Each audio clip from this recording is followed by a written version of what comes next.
ये देखो, जहां अपना हेलोजन अटैच है उस वाले कार्बन को बोलेंगे अल्फा, उसके बगल वाले कार्बन को बोलेंगे बीटा।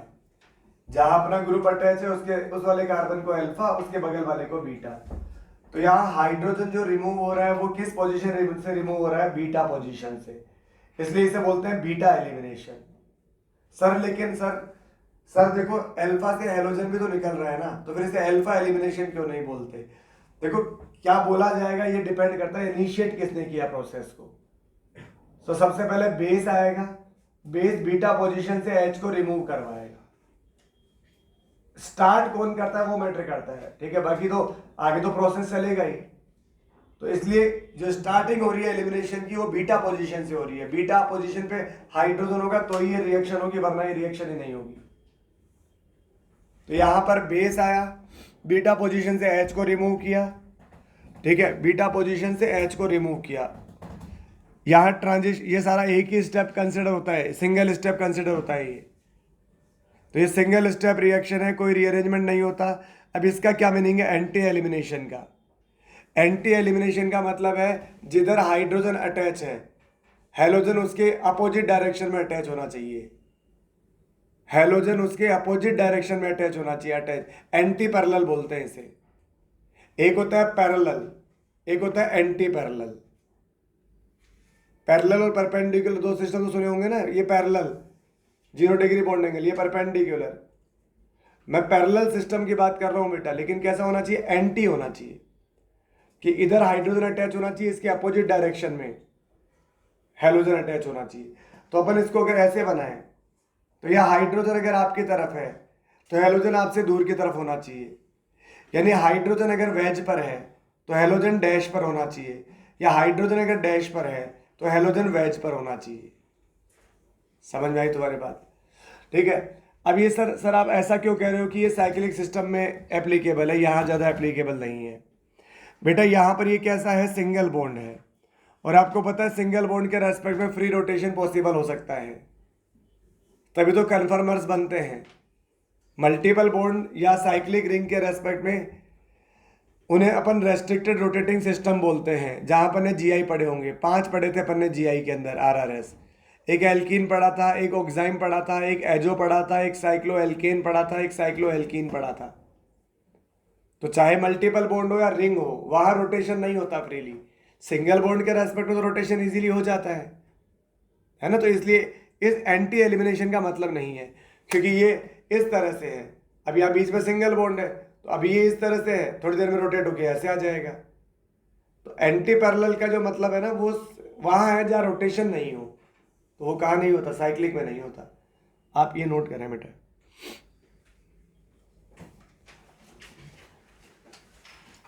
ये क्या है? ये एल्कोहलिक KOH का मीनिंग समझाया है मैंने।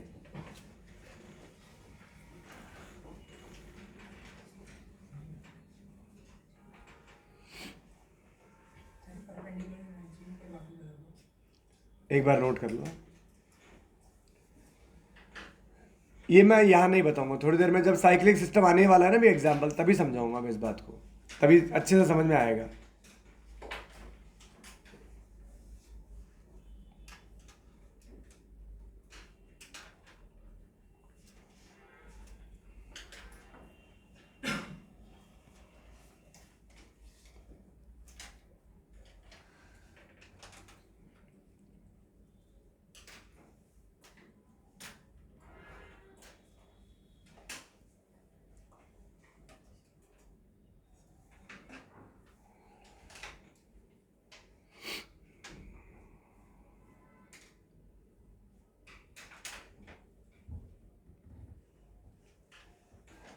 एल्कोहलिक KOH रिएक्ट करके RONA या ROK बनाएगा।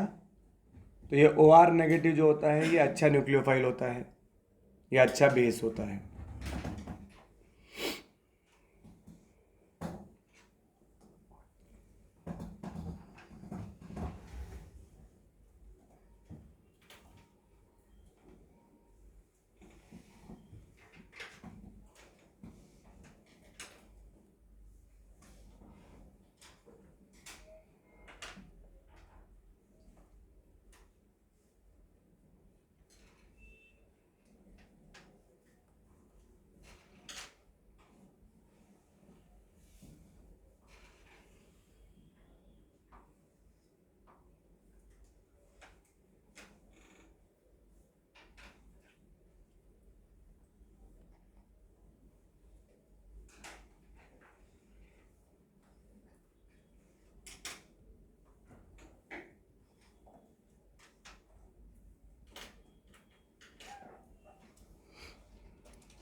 हर्षिता, ये एलिमिनेशन रिएक्शन एंडोथर्मिक होती है कि एक्सोथर्मिक होती है? एलिमिनेशन रिएक्शन, किसी मॉलिक्यूल को एलिमिनेट करने के लिए उसका बॉन्ड ब्रेक करना पड़ेगा, और बॉन्ड ब्रेकिंग रिक्वायर्स एनर्जी, तो ये एंडोथर्मिक होता है ना।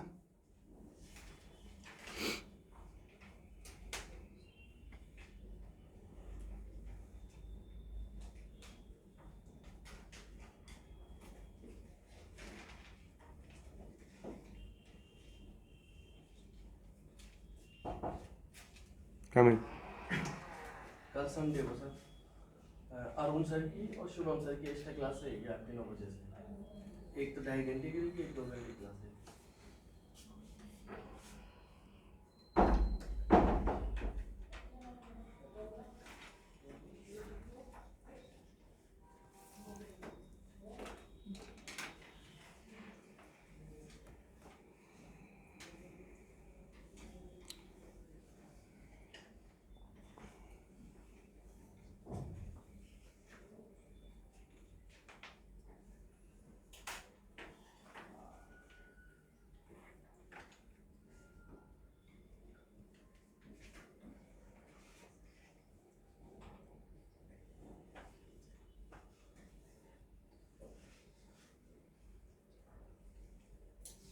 हो गया क्या बेटा?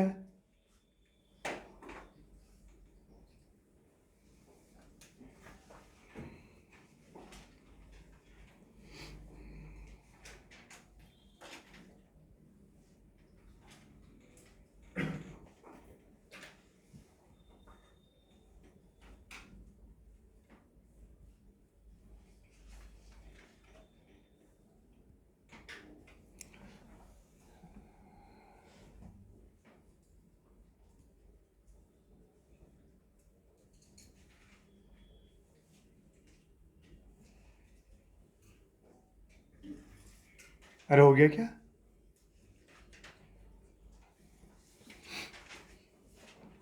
आगे नोट करो, बीटा एलिमिनेशन और एंटी एलिमिनेशन।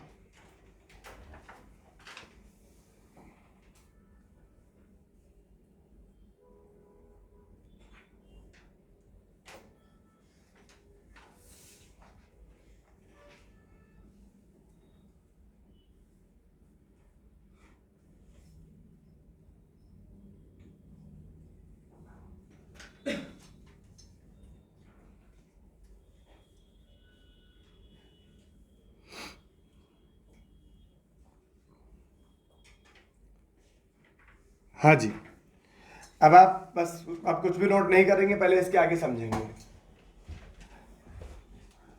आप देखो, ये एंटी एलिमिनेशन वाला पॉइंट थोड़ी देर में एक्सप्लेन कर दूंगा दोबारा, ठीक है। ये क्या है? सिंगल स्टेप रिएक्शन है। केमिकल काइनेटिक्स स्टार्ट हो गया होगा तुम्हारे, नहीं हुआ अभी? वही चल रहा है, इलेक्ट्रो ही, ठीक है, कोई बात नहीं। अब ये एक पोटेंशियल एनर्जी, सुनो, और प्रोग्रेस ऑफ रिएक्शन में ग्राफ है। पीओआर का मतलब क्या होता है? Progress of reaction, progress of reaction मतलब जैसे जैसे रिएक्शन आगे चलती है, ठीक है। तो यहां पर इनिशियल में देखो, ये मेरे पास रिएक्टेंट है, फिर रिएक्टेंट के बाद में क्या बना? पहले ट्रांजिशन स्टेट, और ट्रांजिशन स्टेट के बाद में क्या बनता है? प्रोडक्ट बनता है। जो ट्रांजिशन स्टेट होते हैं ना, ये क्या होता है? लीस्ट स्टेबल, ये लीस्ट स्टेबल होती है। अगर ये लीस्ट स्टेबल है तो इसकी एनर्जी क्या होती है? मैक्सिमम पोटेंशियल एनर्जी होती है इसके पास, मैक्सिमम। तो जब तक ट्रांजिशन स्टेट नहीं बनेगा तब तक प्रोडक्ट बनने का सोचोगे मत, ठीक है। जैसे ये बिल्कुल ऐसे है कि आप इनिशियल में कोचिंग में एडमिशन लिया, तो ये तो रिएक्टेंट वाला मामला हो गया। फिर पूरे थ्रू आउट द ईयर आपने स्टडी करी, ये ट्रांजिशन स्टेट वाला मामला हो गया। और फिर कॉलेज मिलेगा, ये प्रोडक्ट वाला मामला हो गया। तो थ्रू आउट द ईयर अगर स्टडी नहीं करी तो कॉलेज नहीं मिलेगा, सिंपल सी कहानी है, ठीक है। तो इसका मतलब, अच्छा, कोई भी स्टूडेंट हो उसको मतलब पढ़ना तो पड़ेगा ही पड़ेगा, यानी कैसी सिंपल से सिंपल रिएक्शन हो उसमें ट्रांजिशन स्टेट तो आएगी ही आएगी। इंटरमीडिएट बने नहीं बने वो अलग बात है, वो नहीं, ठीक है। सिंगल स्टेप होगी तो इंटरमीडिएट नहीं बनेगा, लेकिन ट्रांजिशन स्टेट हर रिएक्शन में बनता है, हर रिएक्शन में। हर रिएक्शन मतलब हर रिएक्शन, ऐसी कोई रिएक्शन नहीं है जो बिना ट्रांजिशन स्टेट के चलती हो। तो रिएक्टेंट की पोटेंशियल एनर्जी कम थी, फिर ट्रांजिशन स्टेट बनी। अब आप देखो रिएक्टेंट की एनर्जी इतनी थी, ट्रांजिशन स्टेट की एनर्जी इतनी है, तो ट्रांजिशन स्टेट तक पहुंचने के लिए उसको इतनी एनर्जी लानी ही लानी पड़ेगी, यानी इतनी एनर्जी क्या करनी पड़ेगी, एब्जॉर्ब करनी पड़ेगी। तो ट्रांजिशन स्टेट बनाने के लिए रिएक्टेंट को जो एनर्जी रिक्वायर्ड होती है उसे बोलते हैं एक्टिवेशन एनर्जी। क्या बोलते हैं, एक्टिवेशन एनर्जी। मॉलिक्यूल को एक्टिवेट करने के लिए कि जग भाई जग, कुंभकर्ण जग भाई, ठीक है लड़ाई कर, तो मॉलिक्यूल को एक्टिवेट करने के लिए कुछ एनर्जी रिक्वायर्ड होती है ताकि वो ट्रांजिशन स्टेट बना सके, और ट्रांजिशन स्टेट बनेगा तब जाके प्रोडक्ट बनेगा। तो इसे बोलते हैं एक्टिवेशन एनर्जी, ये तुम काइनेटिक्स में पढ़ लोगे। तो यहाँ पर रिएक्टेंट इतने थे, फिर उसने ट्रांजिशन स्टेट बनाने के लिए इतनी एनर्जी एब्जॉर्ब करी, इतनी वाली, फिर जब प्रोडक्ट बनाया तो इसने वापस वो एनर्जी रिलीज करके यहाँ आ गया। तो आप देखो उसने ज़्यादा एनर्जी एब्जॉर्ब करी है, और ट्रांजिट जब प्रोडक्ट बनाया तो थोड़ा नीचे पोटेंशियल एनर्जी कम, एनर्जी कम, एनर्जी कम, तो अभी वो यहाँ आकर रुक गया। तो इतनी एनर्जी एब्जॉर्ब करी और इतनी एनर्जी रिलीज कर दी, तो नेट क्या किया उसने, नेट क्या किया, एब्जॉर्ब करी, इतनी एब्जॉर्ब करी, ट्रांजिशन स्टेट तक पहुंचा, फिर प्रोडक्ट बनाने के लिए इतनी एनर्जी रिलीज कर दी। क्योंकि एनर्जी कम होगी तभी तो स्टेबिलिटी हाई होगी, तो प्रोडक्ट भी तो स्टेबल होते हैं, ठीक है। तो यहां पर ज़्यादा एनर्जी एब्जॉर्ब करी, कम रिलीज करी, तो नेट रिएक्शन कैसी है, एंडोथर्मिक। नेट रिएक्शन कैसी है, ये एंडोथर्मिक। तो इस तरह का ये ग्राफ आता है। नेट रिएक्शन एक्सोथर्मिक कब होगी, जब ये फाइनल ग्राफ का, ये देखो यहाँ से स्टार्ट हुआ और ये नीचे आ गया, इसका मतलब एब्जॉर्ब कम करी और रिलीज क्या कर दी, ज़्यादा कर दी, ठीक है। तो वो नेट एक्सो हो जाएगी। अभी तो एलिमिनेशन रिएक्शन की बात कर रहे हैं, तो वो कैसी हो जाएगी, नेट एंडो हो जाएगी, एंडो। चलो अब यहां देखो, एक ही स्टेप में, यहां पर उसी स्टेप में रिएक्टेंट है और उसी स्टेप में बेस है। आप एक बार अगर इवन रिएक्शन को देखो ना आप, तो वहां देखो पहले स्टेप में तो बेस था ही नहीं, वहां पहले स्टेप में बेस था ही नहीं।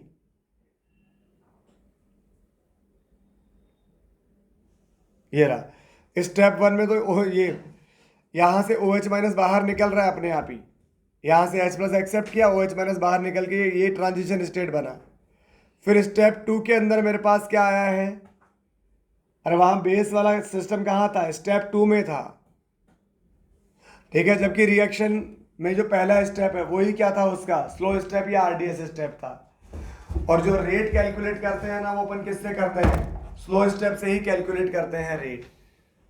तो यहाँ ऐसा इवन रिएक्शन में तो पहले स्टेप में जो RDS स्टेप है उसमें केवल रिएक्टेंट है, उसमें बेस है ही नहीं, तो रेट बेस पर डिपेंड ही नहीं करती है, क्योंकि RDS स्टेप में जो होगा उसी पर डिपेंड करेगी। जबकि E2 रिएक्शन में, E2 रिएक्शन में उसी स्टेप में बेस है और उसी स्टेप में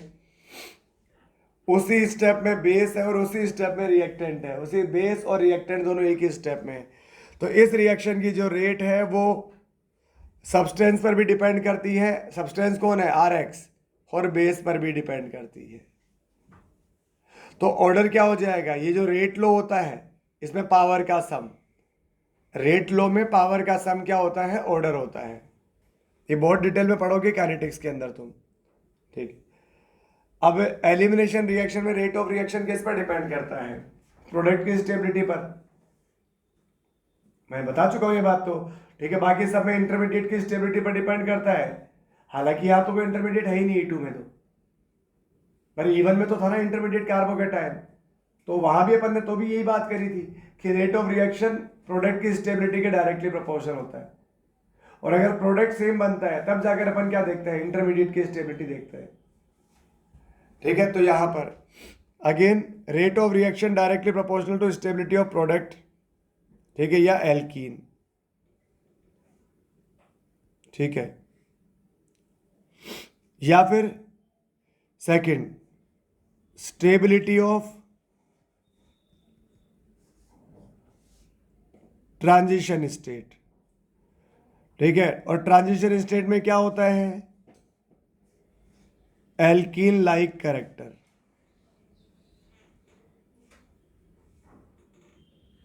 आपको दिख रहा है कि इसके ट्रांजिशन स्टेट में ये पार्शियल डबल बॉन्ड बन रहा है। यहां पर पार्शियल डबल बॉन्ड का मतलब क्या है? एल्कीन लाइक कैरेक्टर आ रहे हैं धीरे धीरे उसके अंदर, ठीक है। तो दोनों एक ही बात है। तो अच्छा, अब एक बात है rate of reaction with respect to R X और with respect to halogen.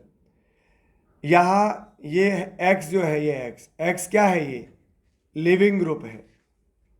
X क्या है? Leaving group. लिविंग ग्रुप मतलब रिएक्शन फास्ट कब होगी? जब लिविंग ग्रुप जल्दी से बाहर निकले। जल्दी से बाहर कब निकलेगा? जब वो निकलने के बाद स्टेबल होगा। तो हेलोजन में एक बार आई माइनस बाहर निकलेगा, B R minus, C L minus, F minus. तो ये तो सब तो F C L B R है, ये सब तो क्या है? ग्रुप वाले हैं। और ग्रुप में एनाइन की स्टेबिलिटी कैसे देखते हैं? साइज से। सबसे ज्यादा स्टेबल कौन होगा? आई माइनस। समझे क्या? तो सबसे ज्यादा रिएक्टिविटी किसकी होगी? आर आई की, फिर आर बी आर की, फिर आर सी एल की, फिर आर एफ की। ये तो हेलोजन के रेस्पेक्ट में बात हो गई। लेकिन अब बात करते हैं एल्काइल ग्रुप के रेस्पेक्ट में। एल्काइल ग्रुप के रेस्पेक्ट में जैसे CH3, CH2, CH2 यहाँ X है, फिर यहाँ CH3, CH, X, और यहाँ पर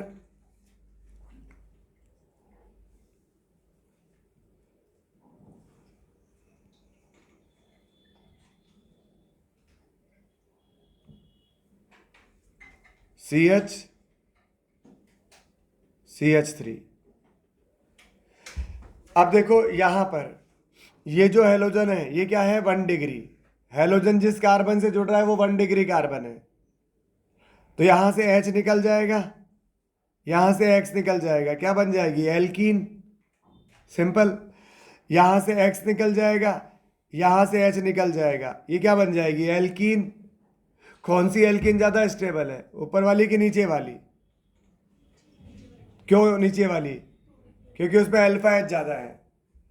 एल्कीन की स्टेबिलिटी, कार्बोकेटाइन की स्टेबिलिटी, कार्बन रेडिकल की स्टेबिलिटी अल्फा हाइपर कॉन्जुगेशन से देते हैं।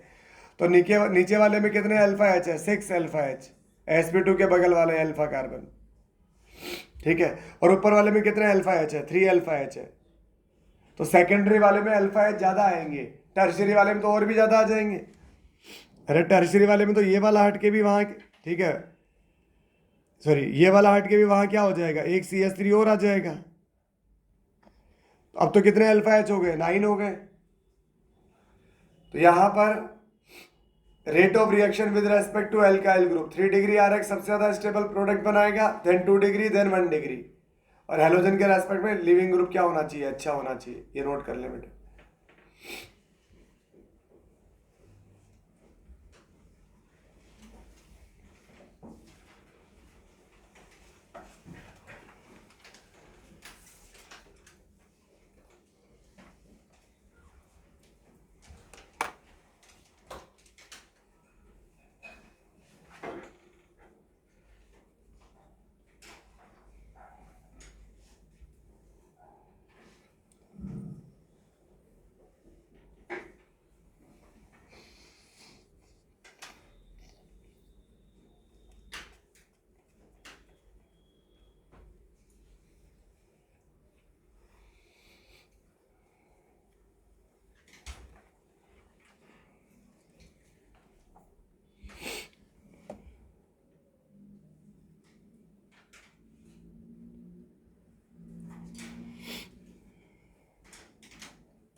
ये क्या है? कैपिटल ई और स्मॉल ए।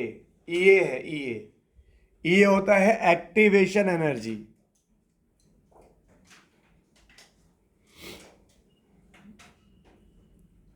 Activation energy.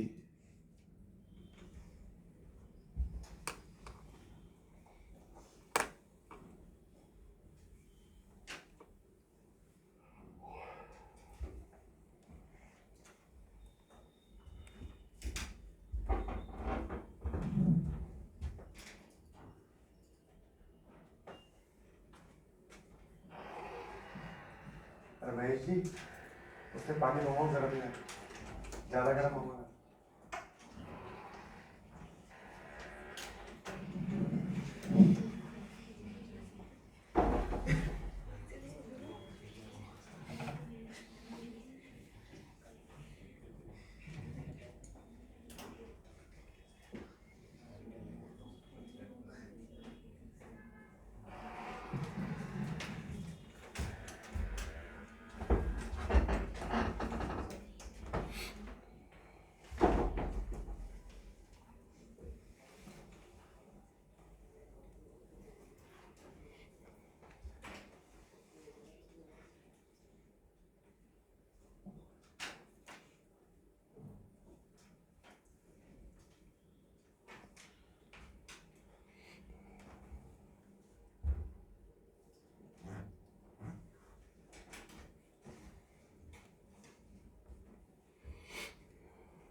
अच्छा, rate of reaction with respect to base भी लिख सकते हैं पर, क्योंकि बेस पर भी तो डिपेंड करती है rate. With respect to base, base क्या करता है, लोन पे डोनेट करता है और H प्लस को एक्सेप्ट करता है। अरे वही न्यूक्लियोफाइल अगर H प्लस पे अटैक करता है तो क्या बन जाता है, बेस। और वही न्यूक्लियोफाइल अगर कार्बन पॉजिटिव पे अटैक करता है तो क्या बन जाता है, न्यूक्लियोफाइल। बताया होगा मैंने आपको ये बात कि वो सेम न्यूक्लियोफाइल और बेस सेम होता है, बस डिपेंड करता है वो अटैक किस पे कर रहा है। H प्लस पे अटैक करता है तो बेस बन जाता है, वरना nucleophile. CH3 minus, NH2 minus, OH minus और F माइनस। मुझे बताओ इनमें सबसे अच्छा बेस कौन है, CH3 माइनस। बेस का काम क्या है, लोन पे डोनेट करना। तो मोर फ्लोरीन की तो EN ज़्यादा है, मोर EN वाला तो अट्रैक्ट ज़्यादा करेगा, अट्रैक्ट ज़्यादा करेगा तो डोनेट कम करेगा। तो बेसिक स्ट्रेंथ का ऑर्डर ये हो जाएगा।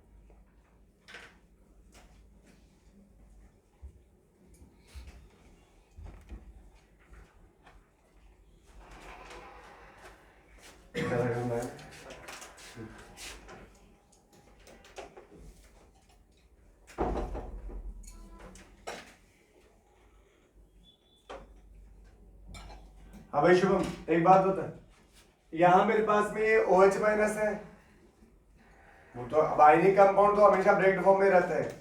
ये this is OH minus and this is NH2 minus, ठीक है। तो ये दोनों क्या होते हैं, अच्छे बेस होते हैं। ये OH माइनस और NH2 माइनस, इनसे भी अच्छा होता है CH3 माइनस।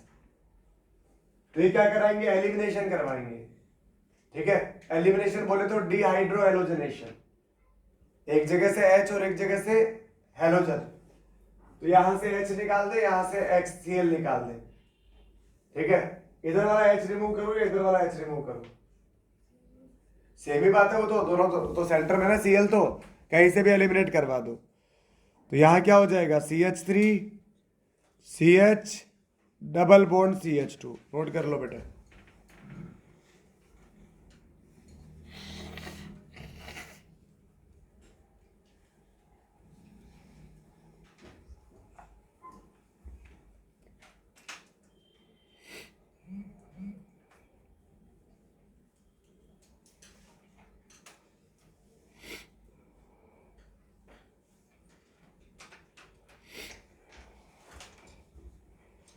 ठीक है,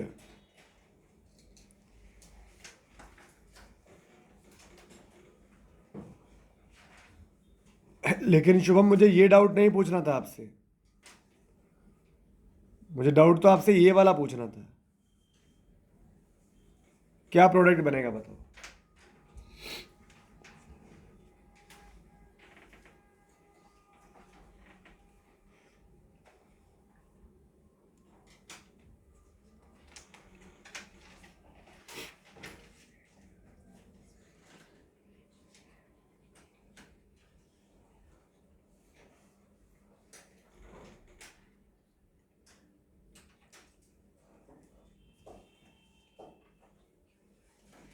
बोलो बेटा।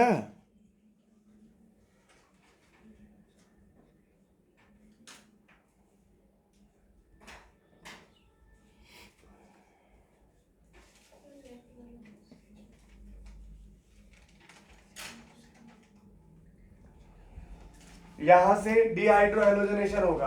तो देख जहां हेलोजन लगा होता है वो तो होता है अल्फा। अल्फा के बगल वाला sp3 कार्बन बीटा, तो ये वाला भी बीटा है और ये वाला भी बीटा है। From where I have to eliminate hydrogen, left one. Why ठीक है। अब सुनो, ये थोड़ा आगे पहुंच गई। ठीक है, तो सुनो, ये यहां से एक बार तो H यहां से हटेगा, एक बार H यहां से हटेगा, दोनों ही हटेंगे H तो बेटा। ठीक है, इसे अपन ऐसे, अगर नहीं नोट किया तो ऐसे कर लेना, कर लिया तो कोई बात नहीं, मैं इसे ऐसे लिख दे रहा हूं। ठीक है, यहां मैंने इसको ऐसे लिख दिया। अब देखो, एक बार ये वाला हाइड्रोजन और ये वाला Cl बाहर निकल जाएगा, एक बार ये वाला हाइड्रोजन और ये वाला Cl बाहर निकल जाएगा। जब मैं लेफ्ट वाला हाइड्रोजन एलिमिनेट करवाता हूं तो ये वाला प्रोडक्ट बनेगा। मतलब यहां से H गायब, यहां से Cl गायब, तो ये डबल बॉन्ड यहां आएगा, वरना डबल बॉन्ड यहां आएगा। अब आप एल्कीन की स्टेबिलिटी हाइपर कॉन्जुगेशन से देते हैं, तो अल्फा H के थ्रू डिसाइड कर लोगे कौन का, जहां अल्फा H ज्यादा होंगे वो एल्कीन ज्यादा मेजर प्रोडक्ट बनेगा, बनेंगे दोनों, नोट कर लो।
हाँ भाई, इतना नोट हो गया होगा। अब उसका एंटी एलिमिनेशन का मतलब समझते हैं। अब साइक्लिक सिस्टम आ गया मेरे पास, तो अब एंटी एलिमिनेशन का मीनिंग समझते हैं अपन। देखो, एल्कोहलिक KOH है, क्या कराएगा, डिहाइड्रोहेलोजनेशन। एक जगह से हाइड्रोजन जाएगा, एक जगह से हेलोजन जाएगा, बीटा पोजीशन से हाइड्रोजन जाएगा। अब जिधर हेलोजन है ना बेटा, हाइड्रोजन उसके अपोजिट डायरेक्शन में होना चाहिए। अगर हेलोजन वेज पर है तो वो डैश से जाएगा, वो वेज डैश पर है तो वो वेज से जाएगा। अब अच्छा, अब ये अपन पढ़ चुके हैं वैसे। ठीक है, देखो ये ऊपर वाला जो प्रोडक्ट बना है ना 6 अल्फा H वाला, वो क्या है, मोर एल्काइल ग्रुप सब्स्टिट्यूटेड। इस एल्कीन पे एल्काइल ग्रुप एक इधर है, एक इधर है। ठीक है, तो मोर एल्काइल ग्रुप सब्स्टिट्यूटेड प्रोडक्ट मोर बनता है, ज्यादा बनता है सेट जेब के अकॉर्डिंग। इसे सेट जेब प्रोडक्ट बोलते हैं। ठीक है, और ये क्या है, ये इसमें तो एक ही साइड एल्काइल ग्रुप है, आपकी एल्कीन के एक ही साइड तो एल्काइल ग्रुप है, तो लेस सब्स्टिट्यूटेड एल्काइल ग्रुप ये किसके अकॉर्डिंग बनता है? हॉफमैन के अकॉर्डिंग। मोर सब्स्टिट्यूटेड वाला ज्यादा मेजर प्रोडक्ट बनेगा इन जनरल। कुछ एक केसेस में ये भी मेजर बनेगा जब वो पॉसिबल नहीं होगा। ठीक है, तो ये दिस इज सेडजेफ एल्कीन, इसे सेडजेफ बोलते हैं, सेडजेफ एल्कीन। ठीक है, और इसे क्या बोलते हैं? इसे हॉफमैन बोलते हैं। चलो अब यहां देखो, ये हेलोजन है ना, इस हेलोजन में इसके, अच्छा ये तो डैश पर है, तो हाइड्रोजन चेक करते हैं कहाँ? वेज पर है। तो इस बगल में ये डैश पे कौन है? CH3 है। तो डैश पे अगर CH3 है तो यहाँ वेज पे कौन होगा? अरे हाइड्रोजन होगा। अच्छा इधर कौन होगा? इधर इधर तो दो हाइड्रोजन है, तो एक हाइड्रोजन ये रहा और एक हाइड्रोजन ये रहा।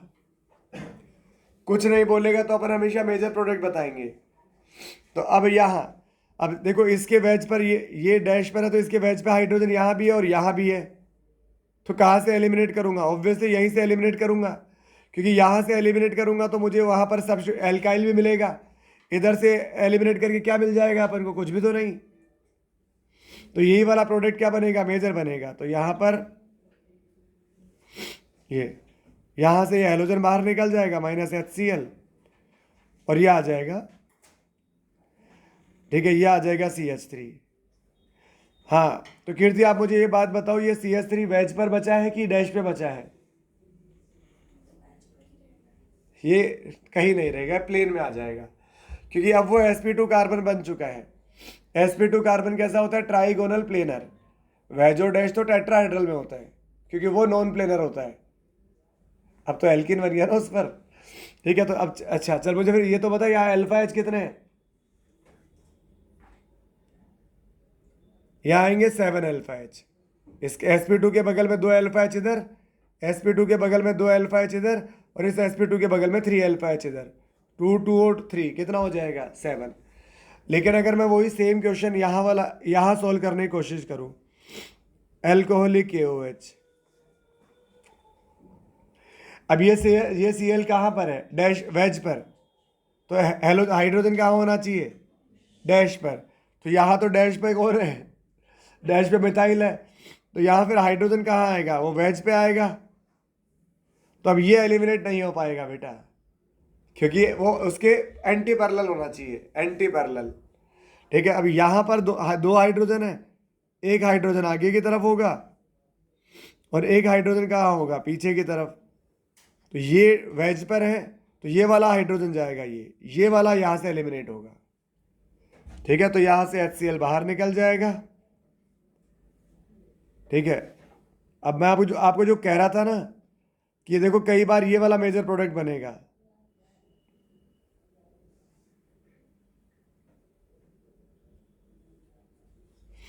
तो ये जो प्रोडक्ट अब कैसा बना है? ये मेजर। और ये क्या है? लेस सब्स्टिट्यूटेड एल्कीन है ना, उस एल्कीन पे एल्काइल ग्रुप कहाँ है? सब्स्टिट्यूटेड है? नहीं है। ठीक है, तो ये क्या है? हॉफमैन। ये मेजर बनेगा और यहां पर ये वाला मेजर बनेगा, और ये कैसा है? ये सेडजेफ है। समझ आई क्या बेटा बात?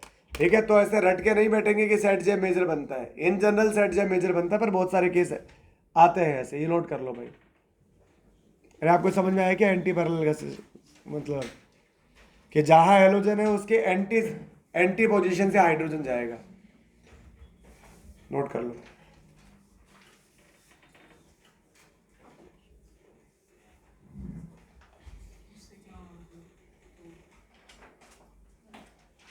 तो ये तो स्पेसिफिक रिएक्शन हुई ना भाई, कि हाइड्रोजन कौन सा हटेगा? जो हेलोजन के एंटी पोजीशन पर है।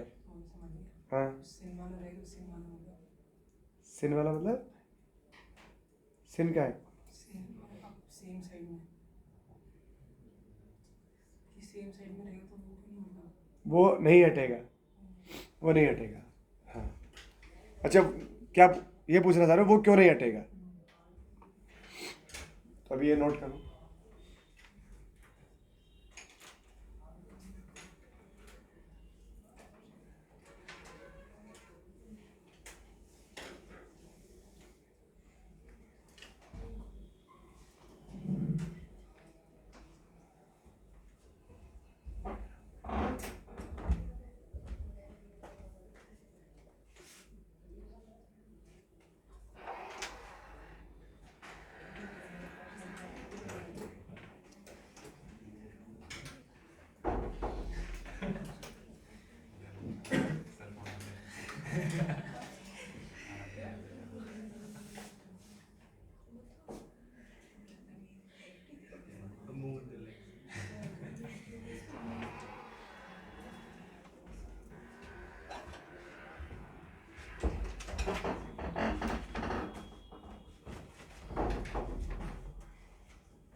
ये थोड़ा 3D अरेंजमेंट है, बैक साइड से अटैक करना थोड़ा इजी रहता है। जैसे यहां ये H प्लस ऐसे, ये इस तरह से देखो, जैसे इधर हेलोजन लगा है, इधर हाइड्रोजन लगा है, ठीक है। तो इधर हेलो तुमने कोऑर्डिनेशन पढ़ा है ना, कोऑर्डिनेशन, तो वहां वैकेंट ABMO होते हैं, ठीक है, जैसे पाई या पाई स्टार। अरे पाई स्टार पढ़ा है ना अपन ने। तो जैसे ये हेलोजन है, तो हेलोजन का इधर ये हेलोजन इसके सिग्मा ऑर्बिटल में प्रेजेंट है, तो इस हेलोजन का पीछे की तरफ सिग्मा स्टार वैकेंट रहता है।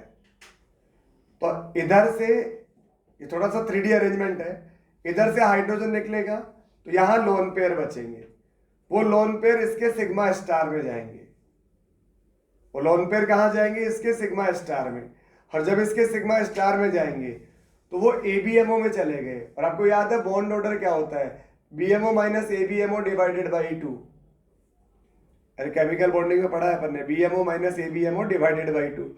तो ठीक है, ये स्टार वाले ऑर्बिटल कौन से होते हैं, ये तो ABMO होते हैं ना बेटा, ठीक है।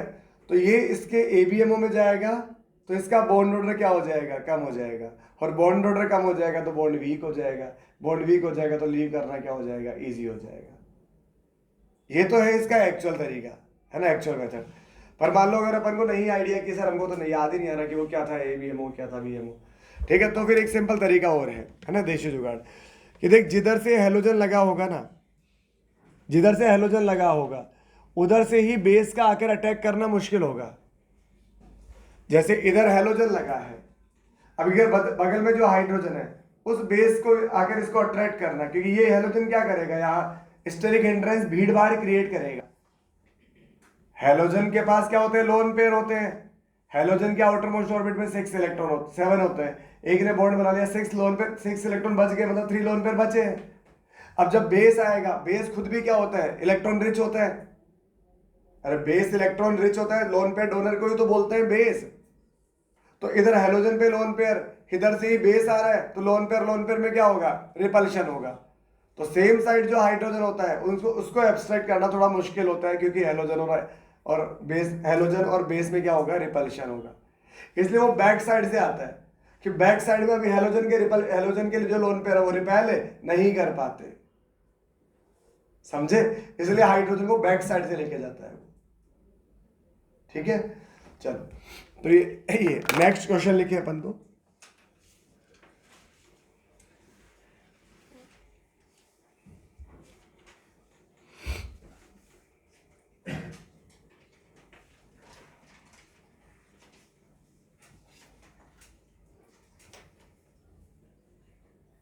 क्वेश्चन लिखो।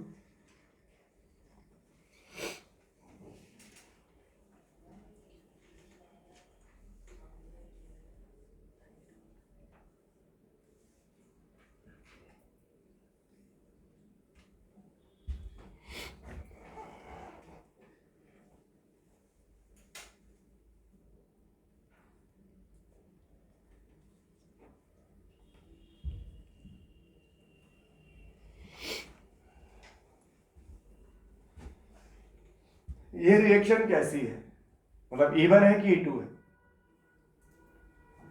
मतलब दिमाग में सोचा करो भाई, अगर कार्बोकेटायन बनेगा तो E1 है, और कार्बोकेटायन नहीं बनेगा तो E1 नहीं है। क्या कार्बोकेटायन बनेगा कि नहीं बनेगा,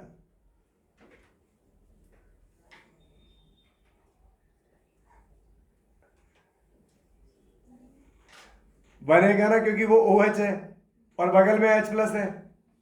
अरे आपने E1 का एग्जांपल लिखा है एसिडिक डिहाइड्रेशन, E1 में आपने एग्जांपल लिखा है एसिडिक डिहाइड्रेशन। तो यहां पर क्या होगा, ये क्या देगा, ये अपन को H प्लस देगा और HSO4 माइनस देगा। ये ऑक्सीजन अपना लोन पेयर क्या करेगा, ये इसको डोनेट करेगा, क्या बन जाएगा, H2O बन जाएगा। तो H2O क्या होता है, एक अच्छा लिविंग ग्रुप होता है, तो बाहर निकल जाएगा। तो OH माइनस बाहर निकला तो पहले स्टेप में क्या बनेगा, कार्बोकेटायन बनेगा, ये कार्बोकेटायन। श्वेता मुझे आप ये बताओ बेटा कि ये जो हाइड्रोजन है ये वेज पर है कि अब वेज पर है कि डैश पर है? अब तो प्लेनर हो जाएगा क्योंकि कार्बोकेटाइन कैसा होता है, sp2 हाइब्रिडाइज्ड होता है। परफेक्ट। अरे अभी इसके 4 बॉन्ड थे ना, तभी तो sp3 हुआ। अब प्लस का मतलब कार्बन पे कितने इलेक्ट्रॉन, 4 होता है आउटर मोस्ट ऑर्बिट में, प्लस का मतलब एक गया, बचे कितने 3, और 3 ने 3 बॉन्ड बना लिए। 2 तो कार्बन से बना रहा है, 1 हाइड्रोजन से बना रहा, तो sp2 हाइब्रिडाइजेशन हुआ ना। अब तो sp2 मतलब प्लेनर, तो अब वो वेज डैश पर नहीं है, ठीक है, अब वो प्लेनर है। तो ये इस तरह से।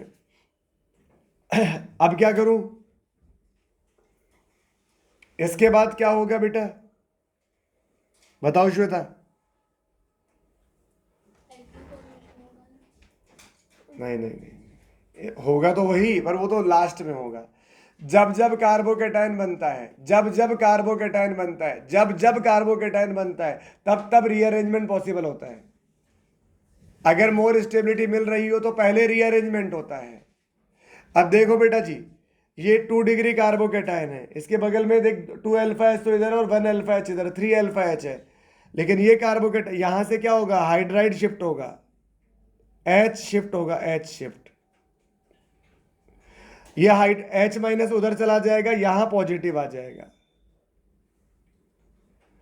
ये यहां आ गया पॉजिटिव, और ये क्या है मेरे पास में CH3। देख बेटी, यहां पर अपने पास में 3 अल्फा एच था, और यहां अपने पास 2 2 और 3 कितना 7 अल्फा एच है।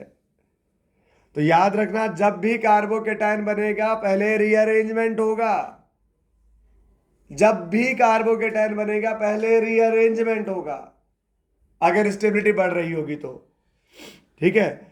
अब यहां से क्या होगा, अब मेरे पास क्या आएगा, बेस आएगा। अब क्या आएगा, बेस आएगा। अरे ये करवाएगा तो एलिमिनेशन ध्यान रखना। अब यहां देख मेरे पास एक एच मेरे पास यहां है, एक नहीं सॉरी 2 एच है, एक ही बहुत है दिखाने के लिए। अच्छा, और एक एच मेरे पास यहां है। अब यहां से वो बेस आएगा HSO4 माइनस, ये रहा HSO4 माइनस। ये क्या करेगा, H प्लस को ले जाएगा, H प्लस को ले जाएगा तो क्या बनेगा, नेगेटिव, और नेगेटिव पॉजिटिव के बीच में क्या बन जाएगी, डबल बॉन्ड। अच्छा, ये वाला H रिमूव करूं या ये वाला H रिमूव करूं, वो तो एक ही बात है ना, सिमेट्रिक पोजीशन है मिथाइल के रेस्पेक्ट में, ठीक है। तो अगर यहां से H रिमूव करोगे और यहां से करोगे तो रिंग के अंदर एल्कीन बनेगी, पाई बॉन्ड बनेगा। लेकिन H ये भी तो रिमूव कर सकते हो, अरे ये वाला H रिमूव हो सकता है, ये वाला, तो यहां से H प्लस जाएगा तो नेगेटिव बनेगा, फिर पाई बॉन्ड यहां बनेगा। नहीं समझे मेरी बात, बीटा एलिमिनेशन भाई। तो यहां क्या आ जाएगा, ये CH2 और एक H यहां होगा, तो ये वाला भी एलिमिनेट हो सकता है। तो जब ये वाला भी एलिमिनेट हो सकता है तो यहां पर 2 प्रोडक्ट पॉसिबल होंगे।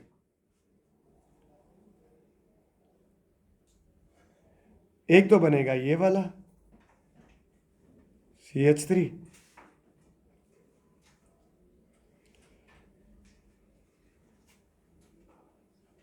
तो बताओ भाई श्वेता, दोनों मेजर कौन बनेगा, फर्स्ट वाला है, मोर एल्काइल ग्रुप सब्स्टिट्यूटेड। आप अल्फा एच भी गिन सकते हो, वैसे एल्काइल ग्रुप जहां ज्यादा होगा वहां अल्फा एच ज्यादा ही होगा। तो पहले वाले में कितने अल्फा एच है, 7, 3 यहां पर है, 2 यहां पर है, 2 यहां पर है। और इस वाले में कितने अल्फा एच है, 2 यहां पर है, 2 यहां पर है, बस 4 अल्फा एच। नोट कर लो बेटा।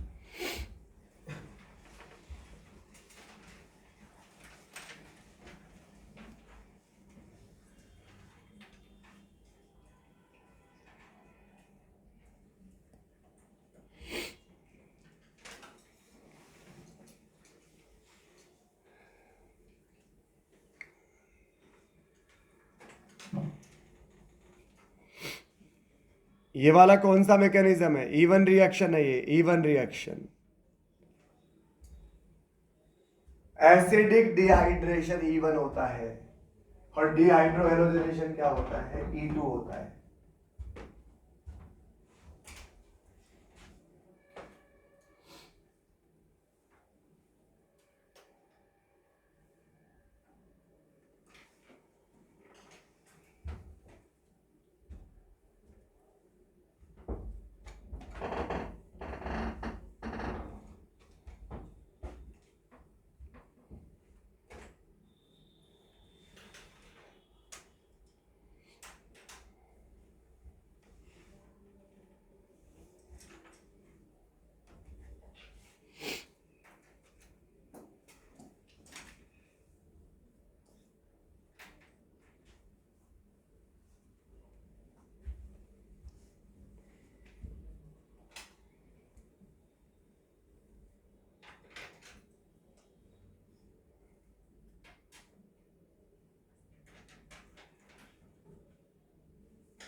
हो गया?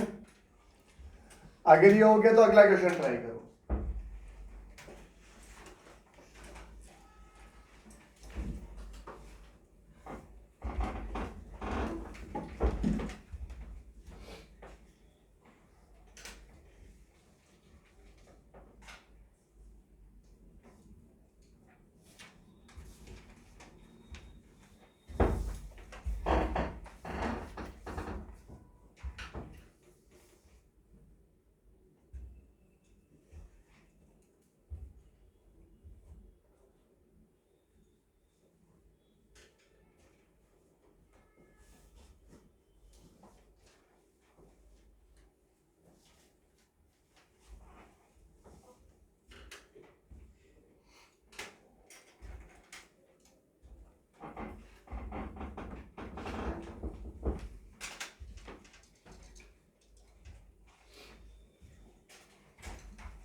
हाँ भाई,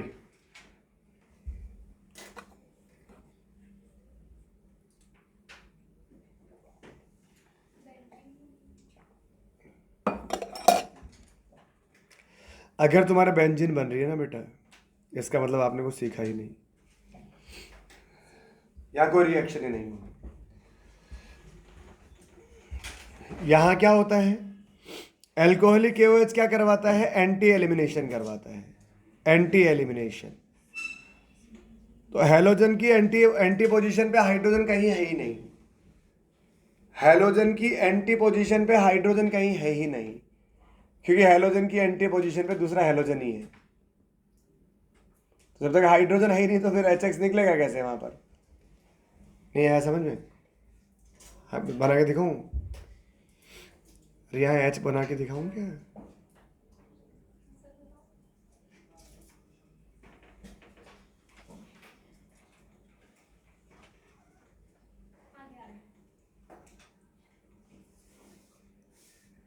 अब तो मैं बनाऊंगा।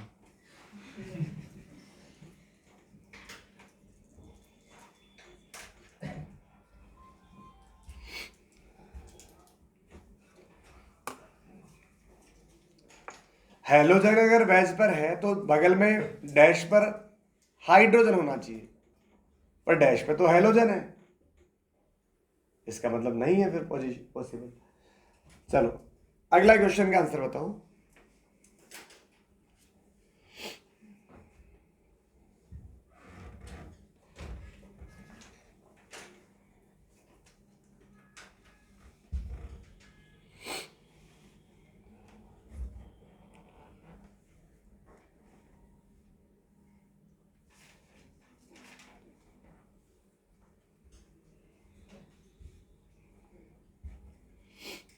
बस अब आप ये क्वेश्चन नहीं करेंगे, अब छोड़ो उस क्वेश्चन को, मैं समझा देता हूँ इस क्वेश्चन को।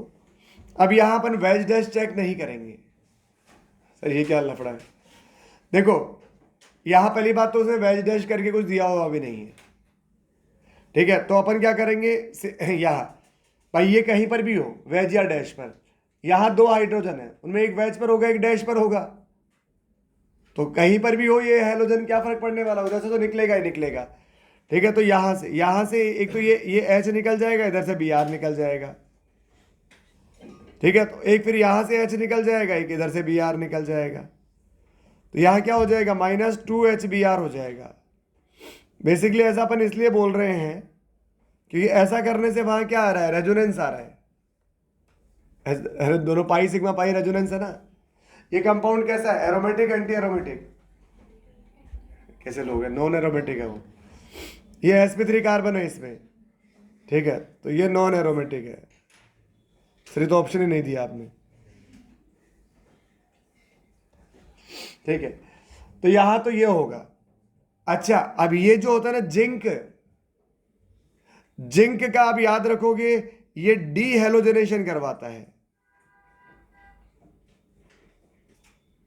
नहीं नहीं सर क्या बोले, डी हाइड्रो हेलोजनेशन? नहीं नहीं वो नहीं बोल रहा हूं, डी हेलोजनेशन बोल रहा हूं, डी हेलोजनेशन, यानी दो हेलोजन बाहर निकल जाएंगे, ठीक है, तो यहां से ये जिंक आएगा, Br2 को बाहर कर ले जाएगा, तो -Zn Br2, एक वैलेंसी इधर से फ्री, एक वैलेंसी इधर से फ्री, तो यहां क्या बनेगा प्रोडक्ट, यहां प्रोडक्ट ये बनेगा, नोट कर लो बेटा। तो इसलिए आपको याद रखना है कि जिंक डीहेलोजिनेशन कराता है, अल्कोहलिक KOH डिहाइड्रोहेलोजिनेशन कराता है।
हो गया, चलो अगला पॉइंट देखो, कंडीशन फॉर हॉफमैन प्रोडक्ट, कि वो कौन कौन सी कंडीशन है जब हॉफमैन एल्कीन एक मेजर प्रोडक्ट बनेगा।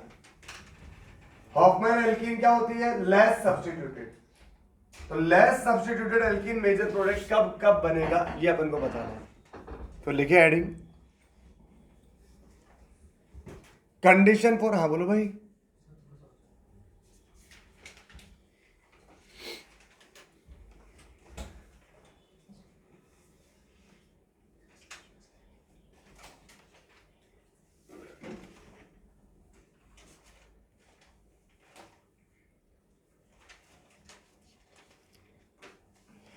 नोट करें एक बार ये, फिर मैं पॉइंट समझाता हूं आपको एक एक करके।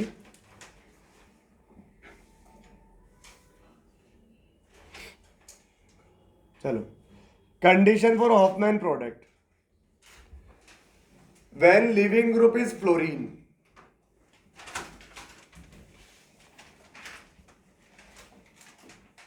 When living group is NR3,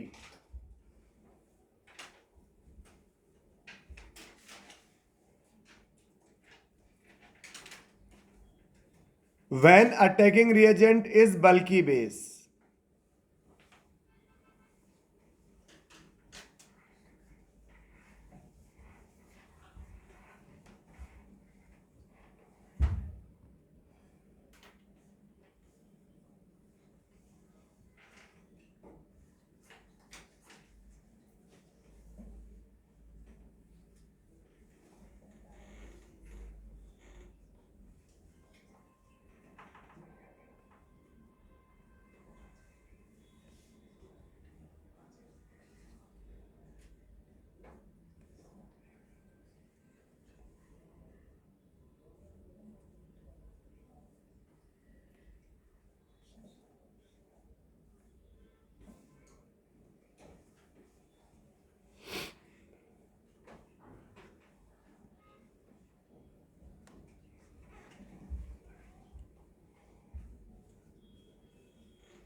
when attacking reagent is bulky base,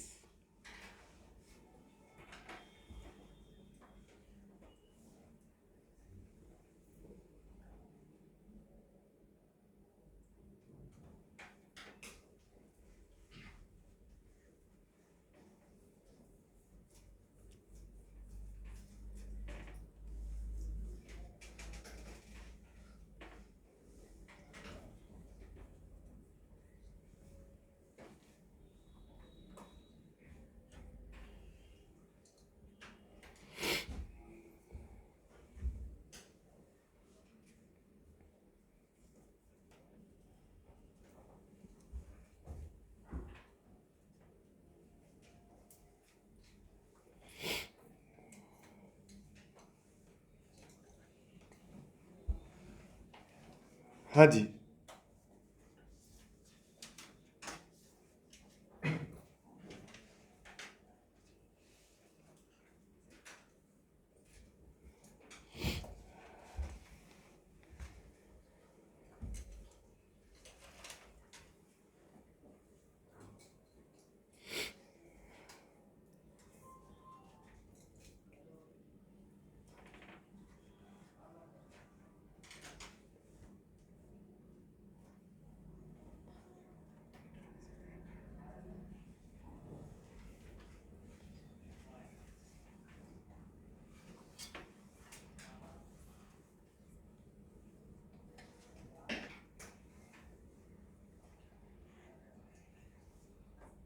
चलो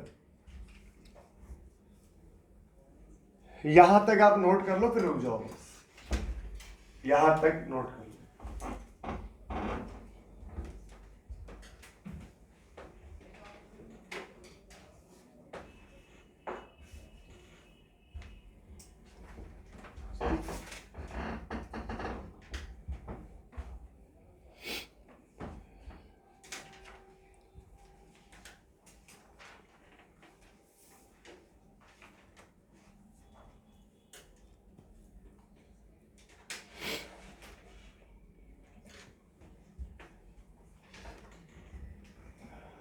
हाँ जी,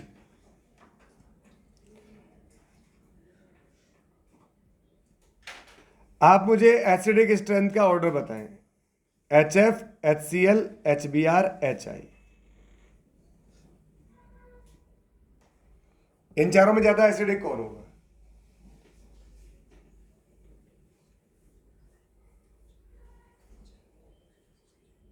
अरे कैसे पता करते हो यार एसिडिक स्ट्रेंथ का? Stability of conjugate base. तो कॉन्जुगेट बेस यहां कौन बनेगा? I माइनस, यहां Br माइनस, यहां तो कौन ज्यादा स्टेबल होगा? I minus. एक ग्रुप में एनाइन की स्टेबिलिटी साइज से देते हैं अपन, तो यहां पर एसिडिक स्ट्रेंथ का ऑर्डर ये आ जाएगा। ठीक है, तो इसका मतलब अगर अपन बेसिक स्ट्रेंथ की बात करें, बेसिक स्ट्रेंथ की, तो F minus, Cl minus, Br minus और I माइनस। जो ज्यादा एसिडिक होगा उसका कॉन्जुगेट बेस कैसा होगा? वीक होगा। तो बेसिक स्ट्रेंथ ये होगा, कॉन्जुगेट बेस। और मैंने आपको एक दिन एक पॉइंट लिखवाया था, वीकर बेस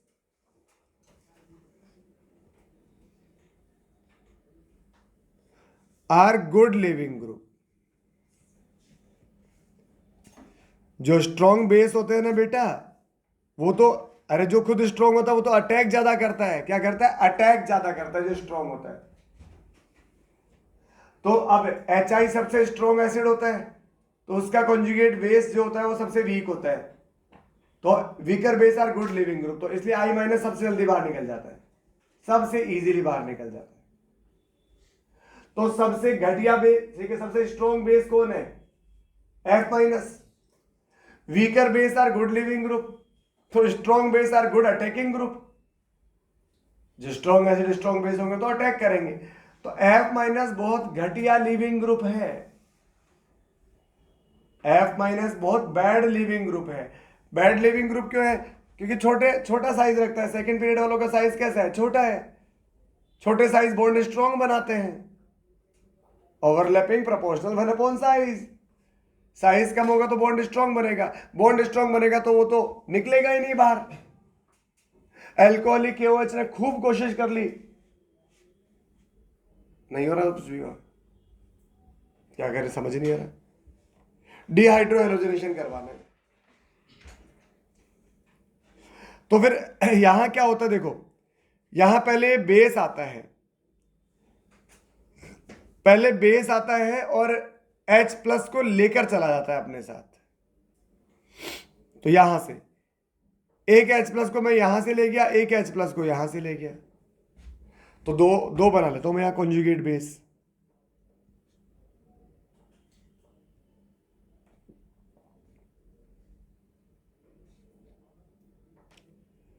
ये क्या बना? कॉन्जुगेट बेस और प्लस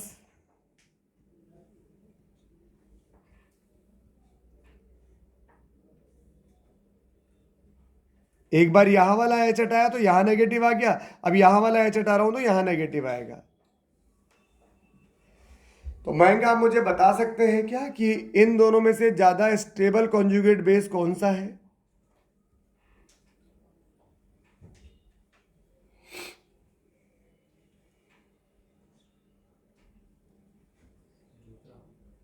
सेकंड वाला ज्यादा स्टेबल, परफेक्ट है, क्योंकि 1 डिग्री कार्बन आयन ज्यादा स्टेबल होता है क्योंकि एक ही साइड से प्लस आई लगता है।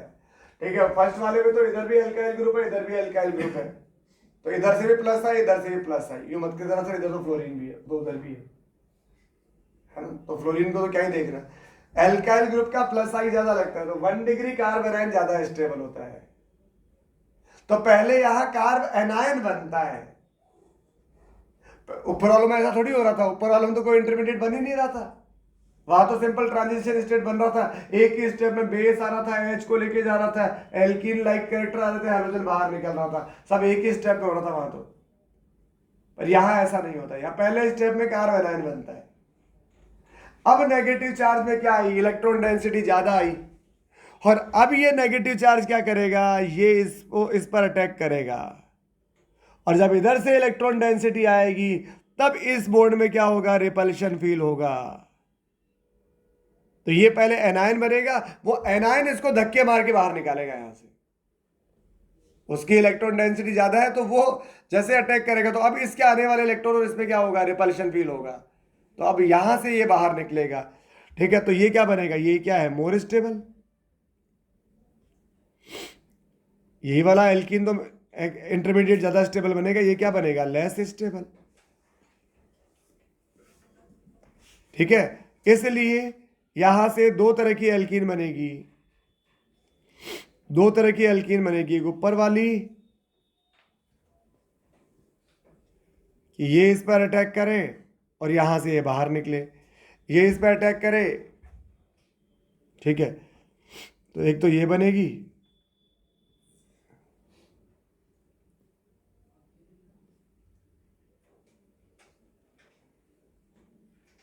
ये क्या बनेगा, यहां पर मेजर बनेगा, मेजर, और ये क्या बनेगा, ये माइनर बनेगा, क्योंकि इंटरमीडिएट देखो इसे बोलते हैं elimination via conjugate base, this is E1CB, E1CB mechanism.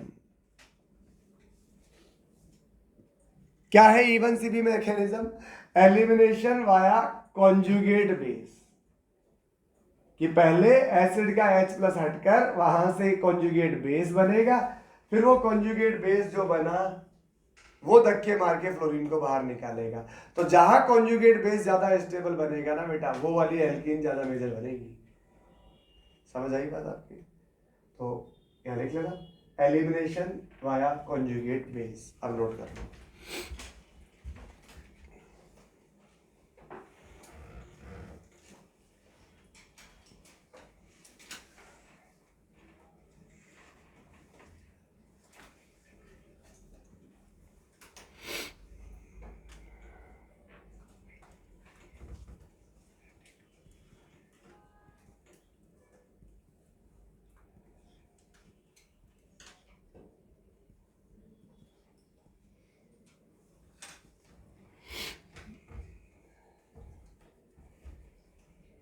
ये फुल फॉर्म है E1CB का।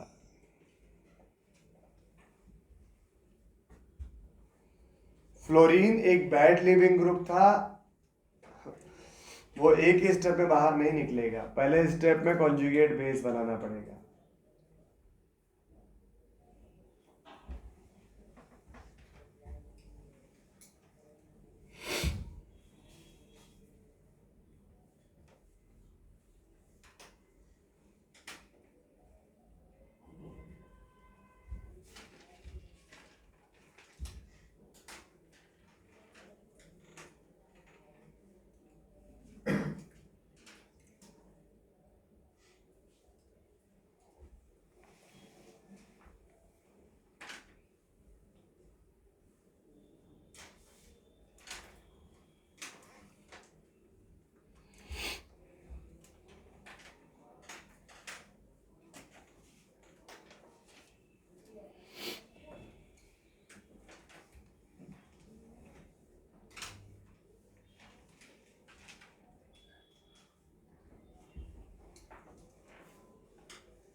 हो गया भाई?